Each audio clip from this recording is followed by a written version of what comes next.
Hola chicos, soy Estefanía Villarroel, profesora del módulo de contabilidad, y hoy vamos a estudiar la segunda parte de la unidad número 3.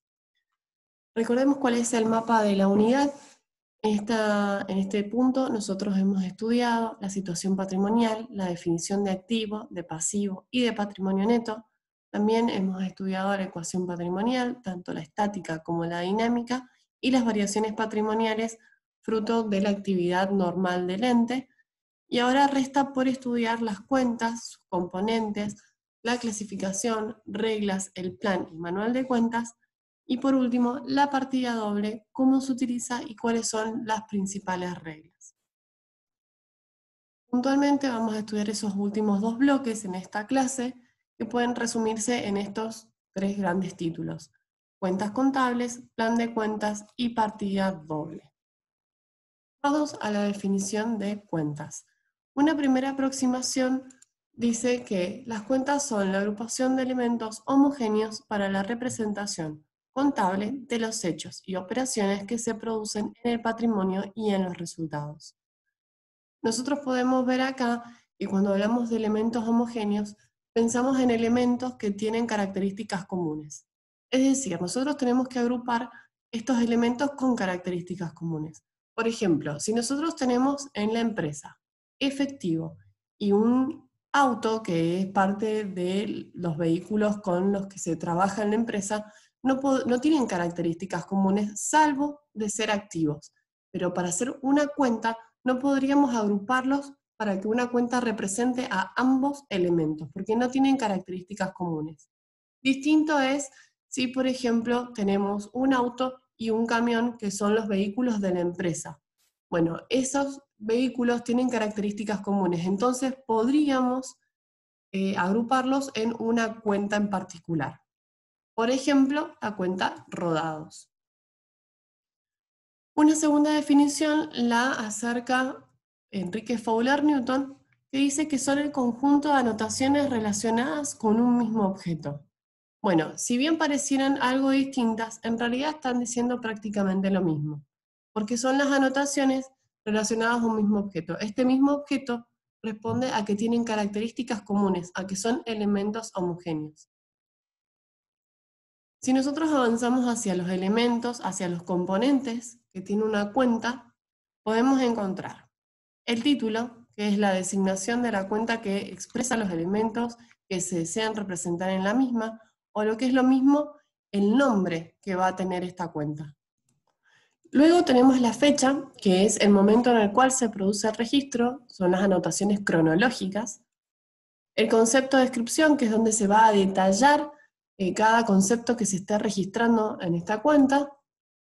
Y aparecen las columnas del debe y el haber, donde decimos que se le va a decir débito a toda anotación que se realice en la columna del debe. Por ejemplo, vamos a decir, vamos a debitar tal cuenta, o esta cuenta va al debe con un débito.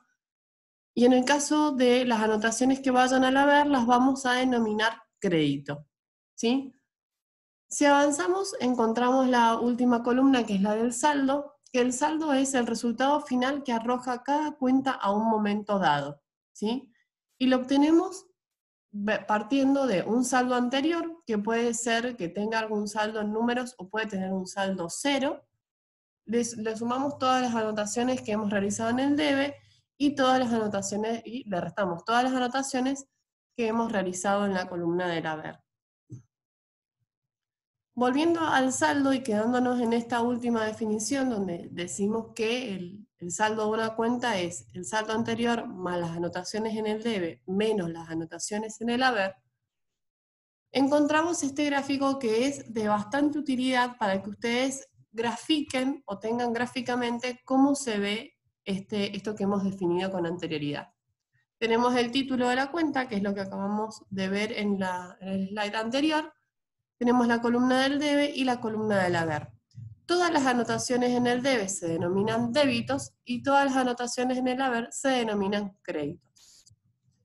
Realizamos la sumatoria de todos estos débitos y la sumatoria de todos estos créditos, Y si la sumatoria de los débitos es mayor a la de los créditos, el saldo de la cuenta va a ser el saldo deudor, ¿sí? Esto es cuando la columna del debe es mayor a la columna del haber. Y en el caso que la sumatoria de los créditos, es decir, de todas las anotaciones que se realizaron en la columna del haber, sea mayor a la sumatoria de los débitos, que son todas las sumatorias y todas las anotaciones realizadas en la columna del debe, el saldo de esta cuenta va a ser acreedor, como lo indica acá. Es decir, la columna del debe es menor a la del haber, o lo que es lo mismo, las anotaciones en el haber son mayores a las anotaciones en el debe. Y si las sumatorias de los débitos y las sumatorias de los créditos son iguales, es decir, que las sumatorias de todas las anotaciones en la columna del debe dan igual que la sumatoria de todas las anotaciones realizadas en la columna del haber en esta cuenta, el saldo de esta cuenta va a ser 0. Y nosotros, ¿cómo lo decimos normalmente? Bueno, la cuenta está saldada, ¿sí? Es lo mismo a tener saldo 0. Nosotros tenemos distintas clasificaciones de las cuentas. La primera clasificación que encontramos es según la naturaleza de las cuentas. Estas pueden ser patrimoniales, que responden a representar elementos del patrimonio, pueden ser de resultado, que también representan elementos pero relacionados a los resultados, las complementarias, que su fin es ajustar el saldo de otras cuentas. Tenemos también cuentas de movimiento o transitorias, cuyo fin básicamente es la información y el control.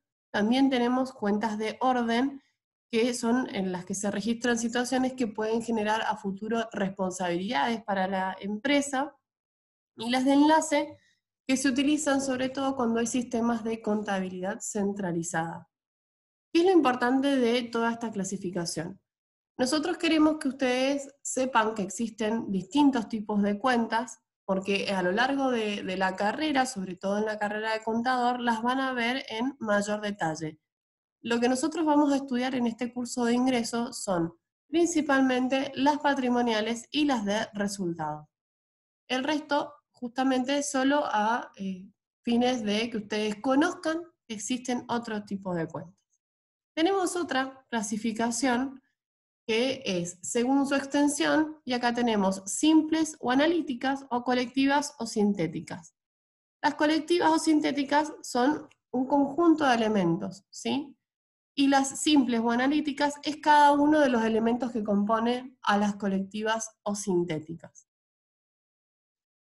En el caso de las cuentas según su agrupamiento, nosotros tenemos una clasificación de cuentas compuestas y recompuestas.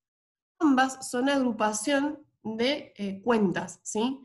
En el caso de las compuestas es una agrupación definida de cuentas que vamos a ver que se van a llamar rubros o grupos, y después tenemos una clasificación que son las recompuestas, que son grupos aún más grandes que los que se generan en las compuestas. Y ahí ya vamos a ver que van a ser las de activo, las nominaciones activo, pasivo y patrimonio neto, que incluyen a las compuestas, que son un conjunto de cuentas, y eso los vamos a llamar rubros, y luego tenemos a las cuentas propiamente dichas.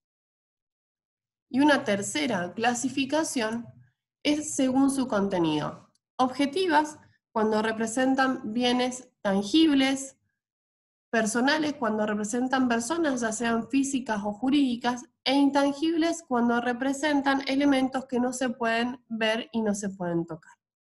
Este es un mapa específico donde tenemos todas las clasificaciones y todos los tipos de cuentas, cómo podemos denominarlas, pero volvemos a lo mismo. Nosotros vamos a trabajar principalmente las cuentas patrimoniales y las de resultado. Las cuentas que dijimos que vamos a ver, que son las patrimoniales y las de resultado, tenemos que las patrimoniales representan elementos que son del patrimonio, elementos de activo, de pasivo y de patrimonio neto. Para esto es importante recordar la definición de cada uno de estos elementos, los de activo, los de pasivo y los de patrimonio neto.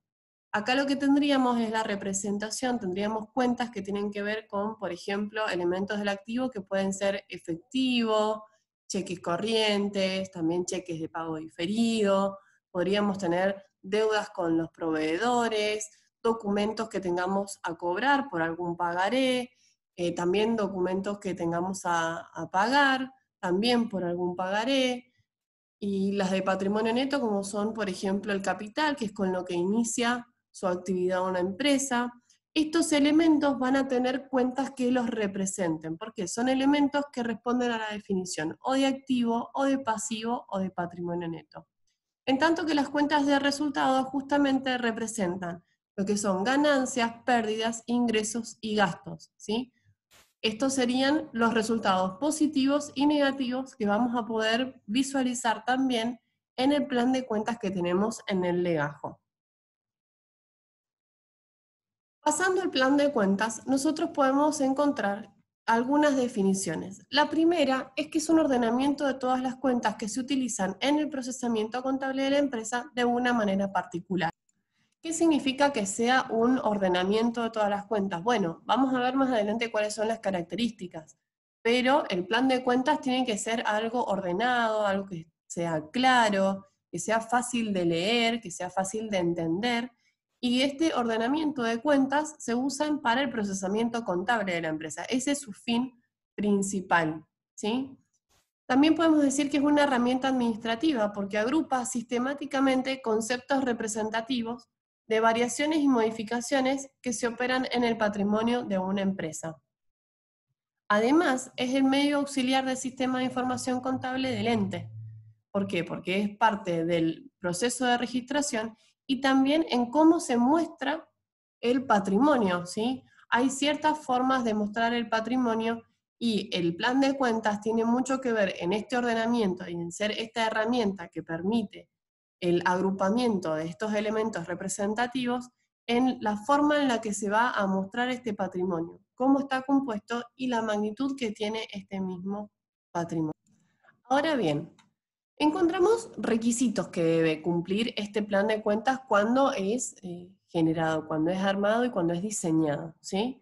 Los requisitos son que debe ser ordenado. ¿Qué significa que tiene que ser ordenado?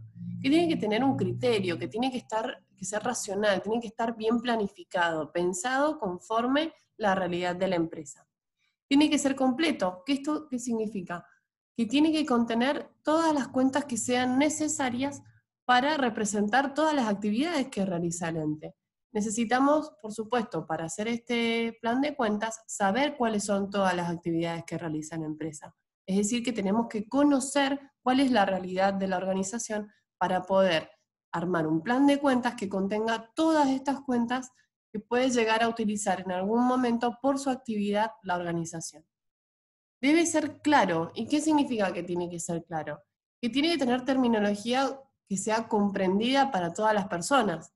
Si les ponemos nombres raros a las cuentas, va a ser muy difícil después poder utilizarlas o que una persona que es ajena, que viene, que es nueva y que va a utilizar el plan de cuentas, que lo pueda entender. Si no lo entiende, si tiene nombres raros, podemos llegar a inclusive cometer errores justamente en el uso de las cuentas y, por supuesto, en la registración contable.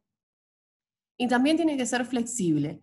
Y que sea flexible significa que tiene que tener esta movilidad en donde puedan incorporarse cuentas que quizás en un momento no se utilizaron o no se previeron que se iban a necesitar y que ahora se necesitan porque la empresa amplió sus actividades o realiza algo nuevo que no estaba previsto antes.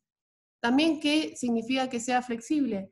Que la empresa cada tanto tiene que revisar su plan de cuentas, porque puede ser que deja de realizar una actividad o deja de dedicarse a un sector del mercado en donde era necesario utilizar ciertas y determinadas cuentas. Y si dejó de realizarse eso, bueno, hay que mirar el plan de cuentas para quitar estos elementos que ya no son utilizados, ¿sí? En el diseño hay que tener en cuenta principalmente el tamaño de la empresa, si es una pyme, si es una mediana empresa, si es una gran empresa, una multinacional, si además de estar en Argentina está en otros países, si la empresa se creó en Argentina o si es creada en el exterior y acá hay una franquicia, la actividad que realiza la empresa, si es una empresa que es comercial, si es industrial, y qué tipo de naturaleza jurídica tiene, la forma de operar que tiene la empresa, por ejemplo, en las compras y ventas, si va a comprar en efectivo o si va a comprar a plazo, etc.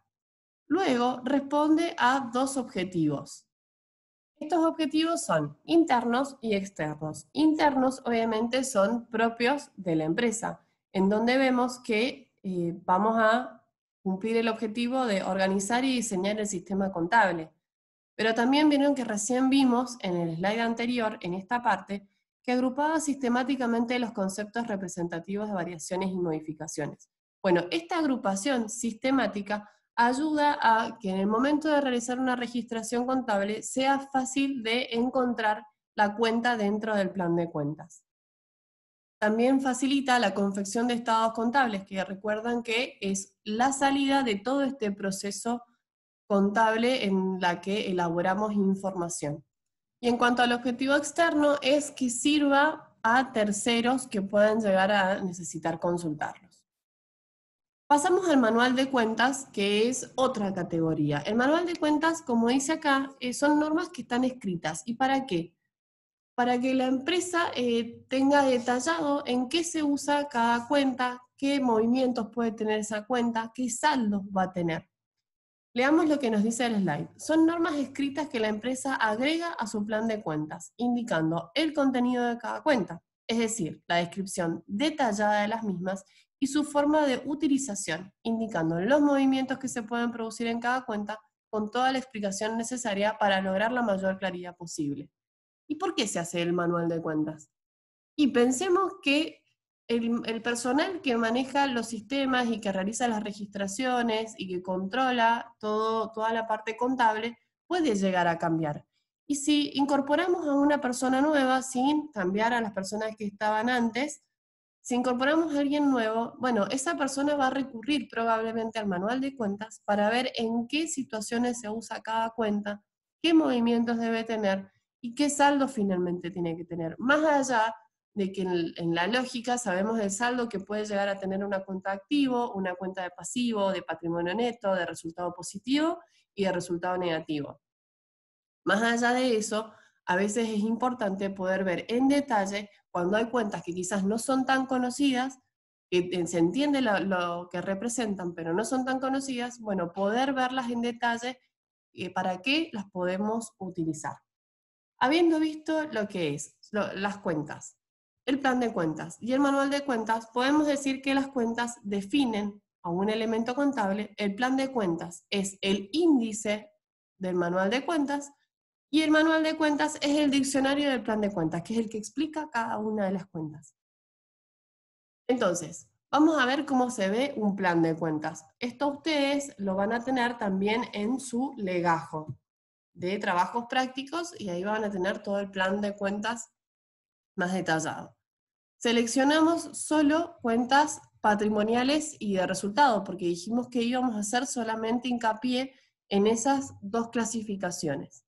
Entonces, ahí tenemos la primera, que es el activo, ¿sí? Los elementos de activo, que ustedes ya han visto la definición en la clase anterior. Tenemos una agrupación que es caja y banco. Si ustedes recuerdan, habían unos agrupamientos que eran cuentas que eran las compuestas y las recompuestas. Bueno, acá tenemos, esto se denomina clasificación compuestas porque dentro de caja y banco tenemos un grupo de cuentas y el activo es una cuenta, es una clasificación de recompuesta porque contiene a un conjunto de compuestas, es decir, a un conjunto más grande. Pasando al plan de cuentas propiamente dicho, tenemos a las cuentas definidas, tenemos un orden, primero el activo, después se enumera al primer rubro con el 1.1 y luego a cada una de las cuentas se les da un código más. Esto que permite que sea un 0,1 significa que nos da mayor amplitud y flexibilidad para seguir incorporando cuentas dentro del rubro caja y bancos, que recuerden que era una de las características del plan de cuentas, que sea flexible. Lo mismo ocurre, por ejemplo, acá yo no incluí el rubro 1.2, pasé directamente al rubro 1.3. Pero veamos que tenemos clasificación y siempre tiene que seguir el orden numérico. Acá justamente porque quería mostrarles estos 2 rubros, pero entre medio hay otro rubro más que es el 1.2. Y siempre tiene que seguir ese orden para que sea fácil de poder encontrar la cuenta contable a utilizar. Luego tenemos al pasivo, donde vemos que el activo estaba ordenado con el número 1, la segunda agrupación es el número 2, que son los elementos del pasivo. Comenzamos con el rubro que habíamos dicho que eran las cuentas compuestas, la clasificación de compuestas, según el tamaño que tenían estos agrupamientos. Comenzamos con el 2.1. Y cuando empezamos a ver la clasificación de las cuentas, tenemos que respetan el 2.1 porque pertenecen a deudas comerciales y pertenecen al pasivo, y tenemos el código 01 y 02. Este 0 que le agrega adelante el plan de cuentas también permite lo mismo que con el activo que vimos recién. Flexibilidad para incorporar más cuentas que pueden llegar a necesitar ser incorporadas por alguna ampliación de actividad o algún cambio en la forma de operar de la empresa. Si vamos al patrimonio neto, nosotros lo tenemos como número 3, ven que vamos ordenando, que tiene este orden sistemático, que lo cumple, que es bien claro, que no tiene palabras raras, ni denominaciones raras o complejas para entender. Y la primera clasificación es 3.1, que es el aporte de los propietarios. Y dentro del aporte de los propietarios tenemos el 3.1.01, que responde al mismo tipo de código que venimos teniendo en los otros agrupamientos de activo y de pasivo, y le da a capital su código. Esto también, podemos seguir incorporando cuentas porque el plan está armado para tener la flexibilidad de poder incorporar. Y también podemos quitar cuando dejemos de utilizar cierto tipo de cuentas. Las de resultado, le hemos puesto el número 4 para seguir en el orden. Tenemos resultados positivos, el primer código poniendo lo que es todo lo relacionado a ventas, y el código de venta de mercadería, que es el 4.1.01. ¿Qué podríamos incluir acá que no está incluido? Y nosotros podemos vender mercaderías, pero también podríamos vender servicios, ¿sí? Entonces, por ejemplo, si nosotros nos dedicamos a venta de mercadería, pero por un cambio o por agregar una actividad nueva en la organización, empezamos a vender servicios, bueno, acá podríamos incluir el 4.1.02, venta de servicios, ¿sí? Nos permite poder incorporar más elementos si nosotros cambiamos o agregamos actividades en el ente. En el caso de los resultados negativos, tenemos la clasificación como número 5, manteniendo un orden en el plan de cuentas, el primer código es 5.1, que es relacionado a costo de ventas, y el código de costo de mercadería vendida, que tiene que ver con el de venta de mercadería, tiene el 5.1.01. Y volvemos a lo mismo, si nosotros incursionamos en la venta de servicios, acá hubiésemos agregado en el 4.1.02 venta de servicios. Y acá tendríamos que agregar el 5.1.02 costo de servicios vendidos. Vamos a las cuentas y la ecuación patrimonial. ¿Qué tienen que ver? ¿Por qué vimos primero la ecuación patrimonial y ahora estamos viendo las cuentas? ¿Qué relación hay? Bueno, resulta ser que ustedes en la clase anterior pudieron estudiar esta cuenta, esta ecuación, que es activo igual a pasivo más capital más resultados positivos y menos resultados negativos.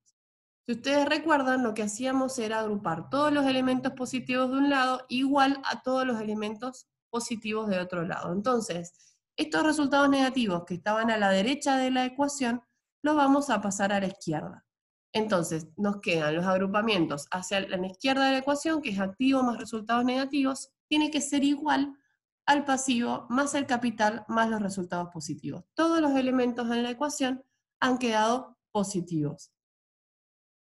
¿Esto qué es lo que nos define? Este cuadro, que es súper importante que ustedes lo tengan como ayuda a memoria, por lo menos hasta que puedan operativizarlo ustedes, que puedan sistematizarlo y que logren el razonamiento de qué significa cada cosa. Nosotros vemos que a la izquierda tenemos el activo y los resultados negativos. ¿Qué ocurre con el activo y los resultados negativos? Relacionados a la columna del debe y el haber, que son las columnas que vimos al principio en los componentes de las cuentas. Bueno, cuando los activos y los resultados negativos aumentan, es decir, que crecen, esas anotaciones las vamos a hacer al debe. Fíjense, cuando aumenta el activo va al debe, cuando aumentan las pérdidas, o sea, el resultado negativo, también va al debe. ¿Sí? Es decir, que cuando aumentan el activo y los resultados negativos, vamos a debitar esas cuentas, vamos a anotarlas en la columna del debe.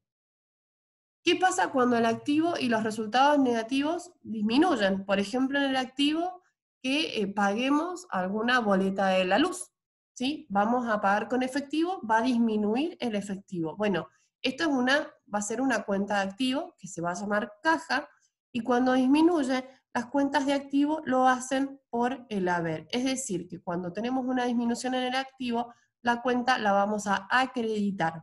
Y lo mismo vamos a realizar con las cuentas de resultado negativo. Por ejemplo, si en este pago de la boleta de la luz nos cobraron de más esa luz y después nos dicen que era menos, bueno, esa disminución en este gasto que tuvimos lo tenemos que reflejar en el haber, ¿sí? Entonces, esto lo vamos a acreditar cuando disminuye el resultado negativo en, por supuesto, la columna del haber.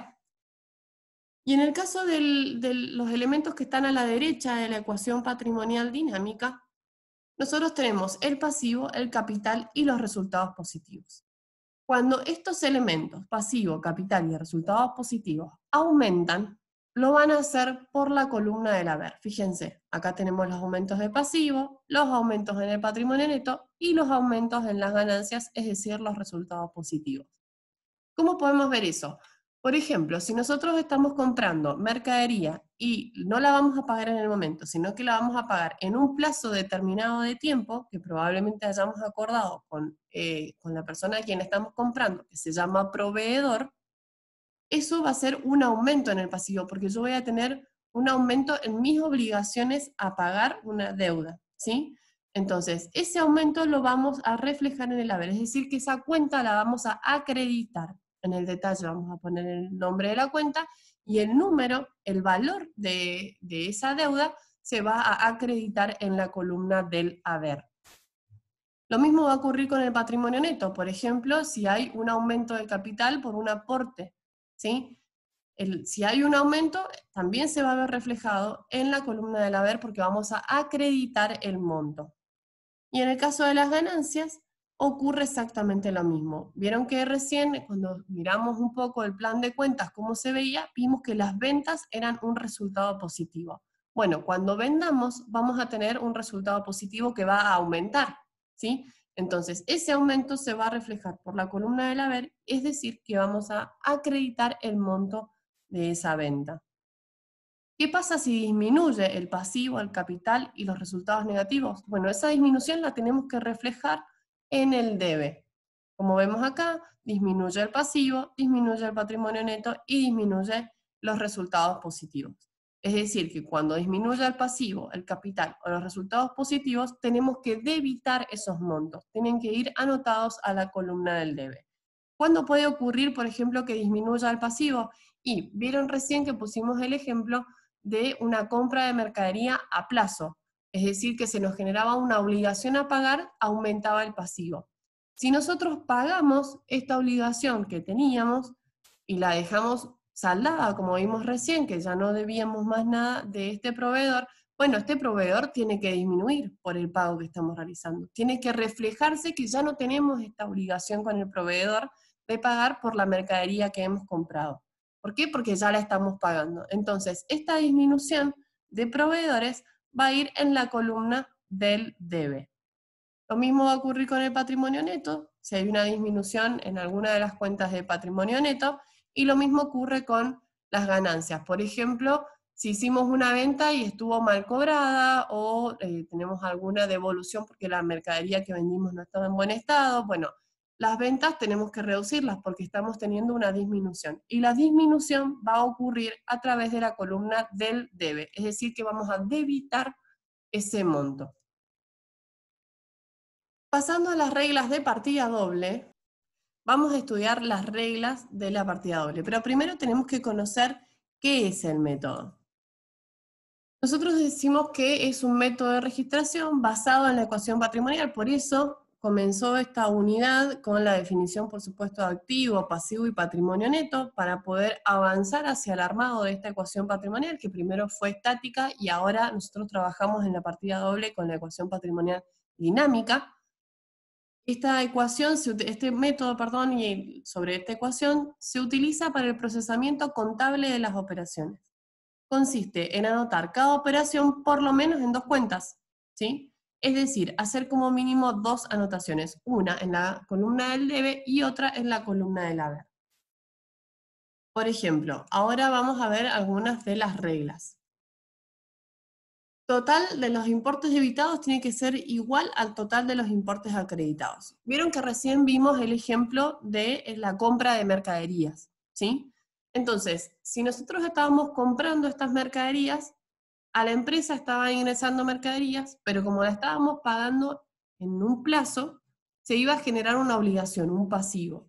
Entonces, las mercaderías, estos bienes para la venta que nosotros estamos incorporando, son un activo. Entonces, los activos cuando aumentaban lo hacían por el debe y los pasivos cuando aumentaban lo hacían por el haber. Entonces, acá tenemos que, si compramos mercadería y esa mercadería ingresa, por ejemplo, por 100.000 pesos, y la deuda es por 100.000 pesos, bueno, las anotaciones esas, tanto en el debe como el haber de mercadería y de proveedores, tienen que ser iguales. Nunca podría poner mercaderías, por ejemplo, en 100.000 pesos debitados y proveedores 50.000 pesos acreditados, ¿sí? Porque no se respetaría que sean iguales los importes debitados y acreditados. Tienen que ser exactamente iguales. Todas las registraciones que se hagan en un mismo asiento de todas las anotaciones del debe y todas las anotaciones que se hagan en el haber tienen que ser iguales. Mínimo debe existir una anotación en el debe y otra en el haber.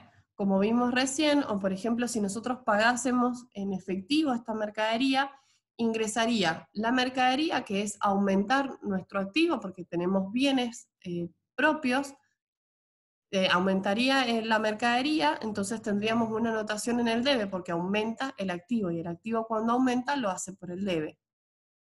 Y tenemos el efectivo que va a salir, que ya no va a estar más en nuestro poder, sino que va a estar en poder del proveedor, porque le hemos comprado mercadería y él entregó la mercadería y nosotros estamos entregando el efectivo.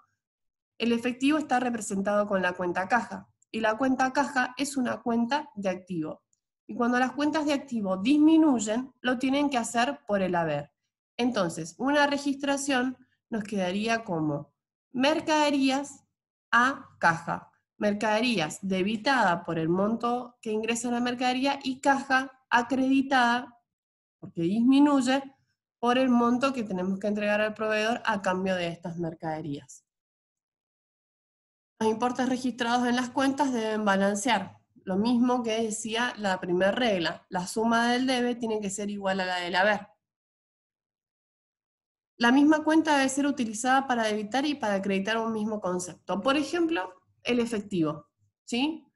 Si nosotros tenemos el efectivo porque inició actividades la empresa, entonces tenemos 1.000 pesos de efectivo y tenemos que realizar el pago por la mercadería que sale 200 pesos, no podemos utilizar caja para haberle dado el aumento y cuando vamos a disminuir ese efectivo, que es el mismo elemento que está representando esta cuenta, utilizar otra cuenta como por ejemplo banco, ¿sí? Siempre se utiliza para el mismo concepto la misma cuenta.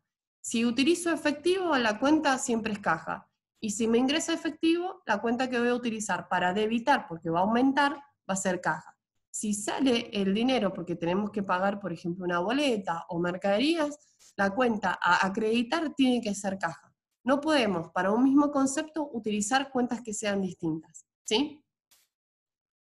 Y la última, si se debitó una cuenta por un determinado valor, su acreditación hasta agotar ese mismo valor y viceversa. ¿Qué significa? Que si yo tengo caja al debe por 1.000 y ese es su saldo, no puedo tener anotaciones en el haber que sean mayores a 1.000, ¿sí?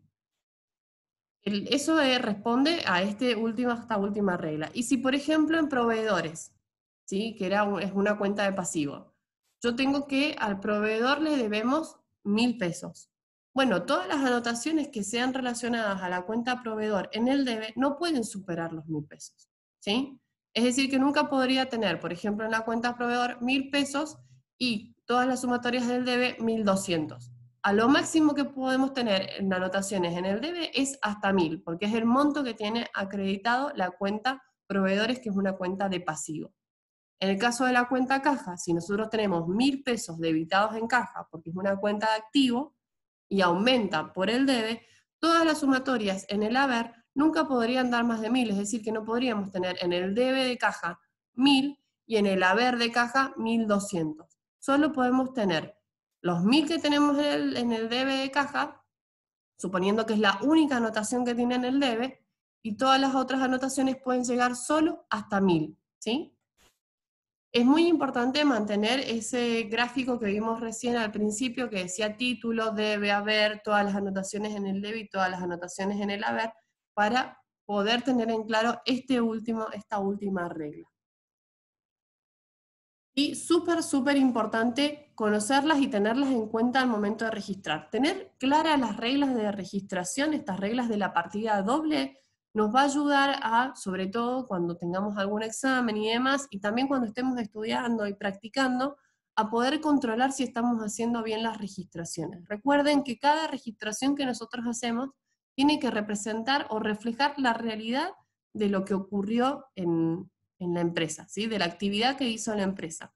Por eso tenemos que usar las cuentas adecuadas, cuando sea un mismo objeto, utilizar una misma cuenta, tanto para debitarla como para acreditarla, y tener en cuenta los saldos que hay tanto en la columna del debe y en el haber, que en el caso de una cuenta que comienza con un débito, sus créditos no pueden ser mayores a ese débito, como el ejemplo de caja, y en el caso de una cuenta que se da de alta por el haber, que es decir, que tiene un crédito como su saldo inicial o como su saldo principal, la sumatoria de sus débitos no puede ser mayor a ese crédito, como era el caso de la cuenta proveedores. Resumiendo y en síntesis de esta clase que hemos tenido hoy, vimos los conceptos de cuenta, el agrupamiento de elementos homogéneos con características comunes, ¿sí? Que representan justamente hechos y actividades en el patrimonio y en los resultados. Vimos el plan de cuentas, que es el agrupamiento ordenado de las cuentas que tiene una empresa. Recordemos que tenía que ser completo, claro, flexible, ordenado. Muy importante todas esas características que tiene que cumplirlas para poder tener un buen plan de cuentas en la empresa y no tener problemas a futuro porque el plan de cuentas está mal diseñado. Y que también para ese diseño teníamos que tener en cuenta algunas variables, como lo son el tamaño de las empresas, a qué se dedica, su naturaleza jurídica, la forma de operar que tiene la empresa, y el manual de cuentas, que dijimos que era la descripción detallada de cada una de las cuentas, cómo se utilizaba, qué saldos debía tener, qué anotaciones se podían hacer, etc. Después de las cuentas, nosotros partimos a la relación con la ecuación contable, con la dinámica, donde tenemos definido que activo más resultado negativo es igual a capital más pasivo más resultado positivo. Incorporamos la terminología de las columnas del debe y el haber, vimos cuándo aumenta una y cuándo disminuye otra, y cuándo se anota en una columna y cuándo en la otra. Recordemos que las cuentas de activo y de resultado negativo, cuando aumentan lo hacen por el debe, y cuando disminuyen lo hacen por el haber. Y las cuentas de capital, pasivo y resultado positivo, cuando aumentan lo hacen por la columna del haber, y cuando disminuyen lo hacen por la columna del debe. Luego pasamos de este tema a la partida doble, con sus reglas específicas, que son las que acabamos de ver, y que es muy importante no que se las aprendan de memoria, sino que traten de ir entendiéndolas, que traten de ir, cuando hagan una registración contable, que es lo que vamos a ver en la próxima unidad, bueno, miren en cada una de las anotaciones que ustedes hagan si se cumplen las reglas. Es la forma también de que ustedes las vayan internalizando, y que luego ya no tengan que ser consciente y pensante que se cumple esta regla, se cumple esta otra, y que no tengan que hacer ese conteo de que se cumplen las reglas, sino que cuando hagan las anotaciones ustedes a simple vista puedan ver que se cumplen estas reglas de partida doble. Y todo esto que hemos visto de cuentas, plan de cuentas, la ecuación contable, los aumentos en el debe, en el haber, las disminuciones en el debe y las disminuciones en el haber, y las reglas de partida doble, que son la base de la registración contable que nosotros tenemos hoy, nos va a llevar justamente a este tema que vamos a ver en la unidad número 4. Bueno, chicos, con esto nos despedimos. Espero que les haya servido lo que hemos visto hoy. Recuerden que estos videos se encuentran disponibles de manera permanente. Muchas gracias por su tiempo y nos vemos pronto.